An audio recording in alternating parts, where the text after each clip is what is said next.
तो इसमें बेटा हमने बताया तुम्हारे पास क्या होता है, एक छोटे द्वारक और कम फोकस दूरी का एक लेंस होता है, ठीक। इसके दूसरे ओर एक हमारा अधिक बड़े द्वारक और अधिक फोकस दूरी का लेंस होता है, उत्तल, ठीक है। दोनों उत्तल ही होते हैं। इसे कहते हैं अभिदृश्यक लेंस और इसे कहते हैं नेत्रिका लेंस। यहाँ पर एक हमारी वस्तु रखी है ए बी, और यहाँ से भी एक प्रकाश किरण चलेगी और इससे क्या होगी, द्वितीय फोकस होके निकल जाएगी, ठीक है। तब देखो, और दूसरी प्रकाश किरण चलेगी और ये आपस में जाके कहीं पे मिलेंगे, और जहां पे मिलेंगी वहां पे बेटा एक प्रतिबिंब बन जाएगा हमारा A1 B1। A1 B1 क्या बन जाएगा, प्रतिबिंब। और यहाँ से प्रकाश किरण चलेगी और समांतर जो जाएगी वो फोकस से होके निकल जाएगी, और जो केंद्र से होके जाएगी वो सीधी निकल जाएगी, ठीक है, इस तरीके से। और इन किरणों को जब हम लोग कहीं आगे बढ़ाएंगे तो ये कहीं पे मिलेंगी एक दूसरे से, और ये जहां पे मिलती हैं वहीं पे हमारा क्या बन जाता है, प्रतिबिंब बन जाता है, ठीक है। तो इस तरीके से हमारा एक प्रतिबिंब बन जाएगा A2 और B2, ठीक है। इस तरीके से दिखा देते हैं हम लोग। और यहां से यहां तक की दूरी को हम लोग कह देंगे UO, क्योंकि अभिदृश्यक लेंस से दूरी U हो गई। अच्छा, और ये दूरी जो होती है वो D के बराबर होती है। कितनी होती है, D के बराबर होती है। ये बस थी हमारी AB। यहां से यहां तक जो प्रतिबिंब बना वो हमारा हो गया VO, और जे वाली जो दूरी है यहाँ से UE, और जे दूरी यहाँ से प्रतिबिंब की वो हमारी BE। कितनी BE होगी भाई, ठीक है। यहाँ पे लगी थी एक आंख, सही है, आंख बन गई। चलो अब हम लोग बात करते हैं, यहाँ पर जो एंगल बनेगा वो हमारा क्या होगा, अल्फा। जे एंगल अल्फा होगा तो जे भी अल्फा होगा। अच्छा, जे वाला एंगल बीटा होगा, ठीक है। अब हम लोग इस त्रिभुज में आते हैं। त्रिभुज में देखिए बेटा OAB1, OAB में यहां से मिलेगा tan अल्फा बराबर लंब बटे आधार होता, तो यानी कि AB बटे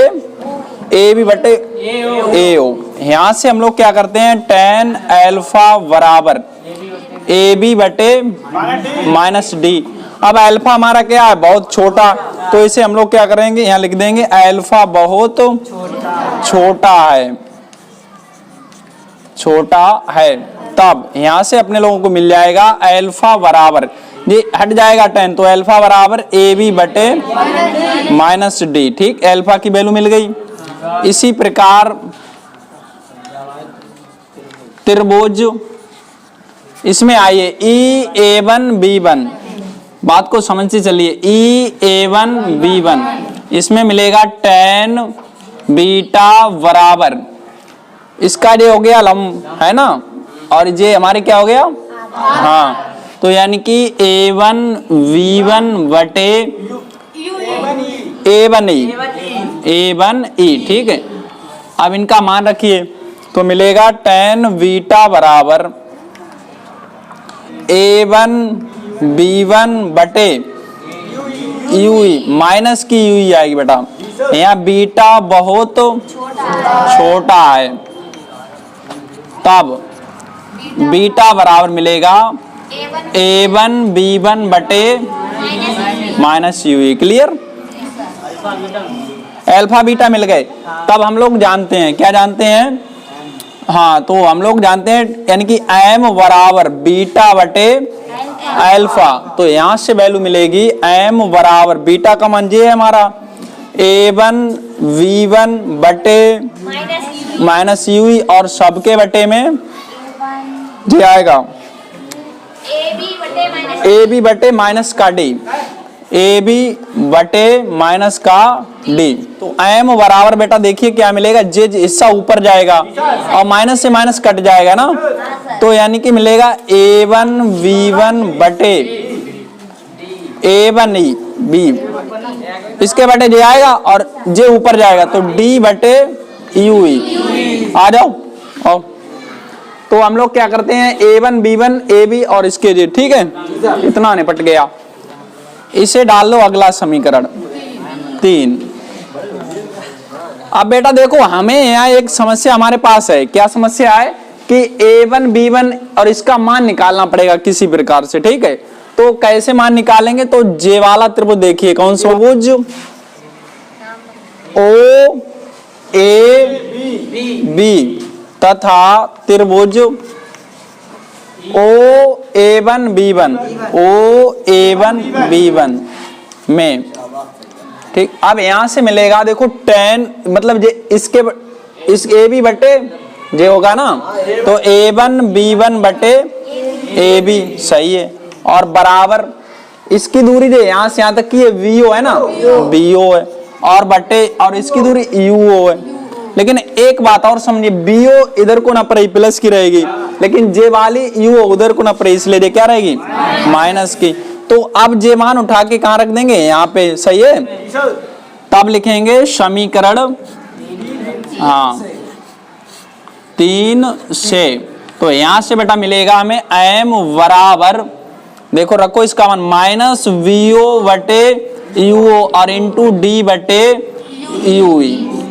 ये हमारा निकला आवर्धन क्षमता, यानी कि व्यापक सूत्र है, ठीक है। इसे डाल लो अगला चौथा समीकरण, और नीचे लिख देना यह आवर्धन क्षमता का व्यापक सूत्र है। चलो नोट करो, सुनो दोबारा से यहां तक समझा दें। देखिए हमारे पास बेटा जिस चित्र के बारे में तो बता चुके हैं, इसमें समझिए यहाँ पे हमारे पास एक त्रिभुज जैसे ओ ए है ना, ओ ए बी वाला है, ओ ए बी। इसमें tan अल्फा लगाया हमने, तो tan अल्फा बराबर लंब बटे आधार होता है। तो लंब हमारा हो गया ए बी और आधार हो गया यहाँ से यहाँ तक की दूरी डी, ठीक है। तो ए बी बटे कितना रखेंगे? इधर को न पड़े, इसलिए माइनस की डी हो गई। अल्फा बहुत छोटा हुआ, इसलिए हमने क्या कर दिया, यहाँ से tan को हटा दिया, एंगल बचता है। तो यहाँ पे अल्फा बच्चा ए बी बटे माइनस का डी हो गया। इसी प्रकार त्रिभुज ई ए बी, मतलब ई a1 b1 में यहां से मिलेगा tan बीटा बराबर a1 b1 बटे a1 e, मतलब a1 जो हो गया हमारा लंब हो गया, लंब बटे आधार हो गया। हाई स्कूल में जिसने मैथ ली उसके अच्छे समझ में आ रही होगी ये बात। अब जिसने बेचारे ने मैथ नहीं ली वो तो दिक्कत में है ना, सोच रहा होगा कि क्या करें, लेकिन फिर भी हम तुम्हें बताने का प्रयास कर रहे हैं। बेटा ये सूत्र होता है tan थीटा बराबर, मतलब जो सीधी लाइन होती है और बटे आधार, ठीक है। हाँ नहीं तो तुम रट्टा मार लो भैया, और क्या, नहीं तो फिर पूछ लेना बाद में समझ में ना आए तो। यहाँ से tan बीटा बराबर मिल गया। ऐसी बीटा को हमने जब बहुत छोटा किया तो tan हट गया, तो इस तरीके से ये वैल्यू हमें मिल गई। अब हम m बराबर पहले तुम्हें बता चुके थे, m बराबर होता है बीटा बटे अल्फा, यानी कि बीटा होता है जो अंतिम प्रतिबिंब हमारा एंगल बनाता है वो होता है बीटा, और जो बस तुम्हारी आंख पे कोण बनाती है वो हमारा होता है अल्फा। तो m बराबर मिल गया बीटा बटे अल्फा। यहाँ से हमने काटपीट की, थोड़ी बहुत काटपीट तो हुई नहीं, यहाँ पे थोड़ा सही कर लिया। तो जे इसके नीचे आ गया, जे ऊपर चला गया, ठीक है। तो इसे थोड़ा अच्छे से लिख लिया, जैसे बर्तन अलमारी में सजा के रखते हैं ना, तो वैसे ही बढ़िया करके लिख लिया। अब हमारे पास a1 b1 बटे a b हो गया। तो इसका मान हम लोग क्या करेंगे, निकाल लेंगे। कैसे निकालेंगे? इसका मान निकालने के लिए हमें ये दोनों त्रिभुज यानी कि ओ a1 b, और इसके बाद आ जाओ, अरे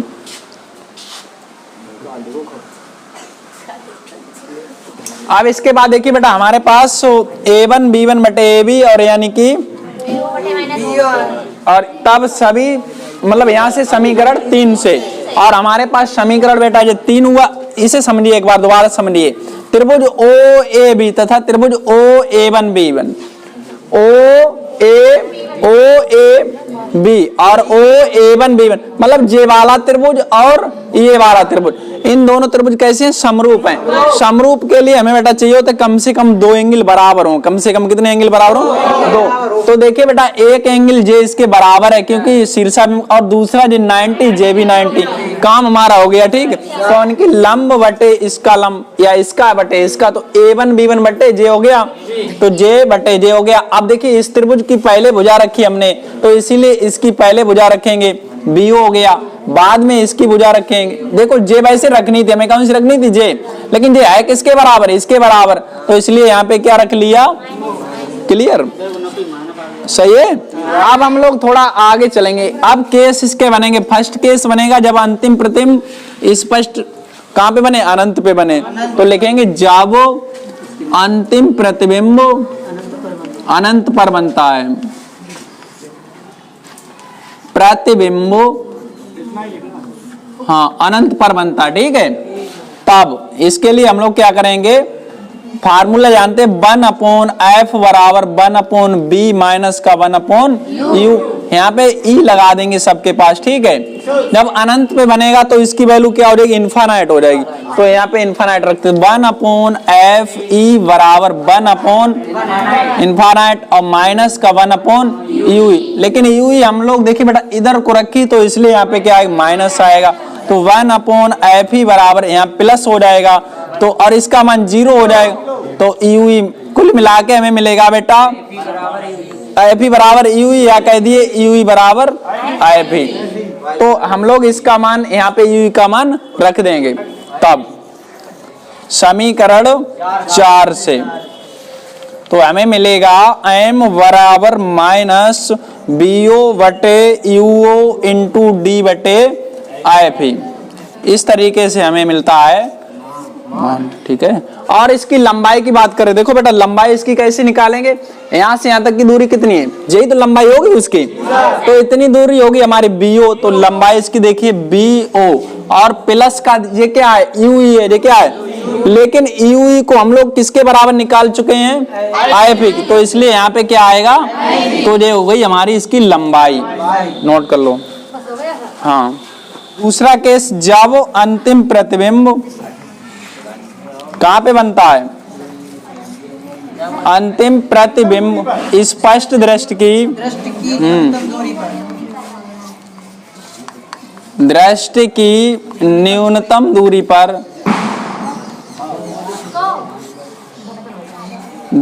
पर बनता है,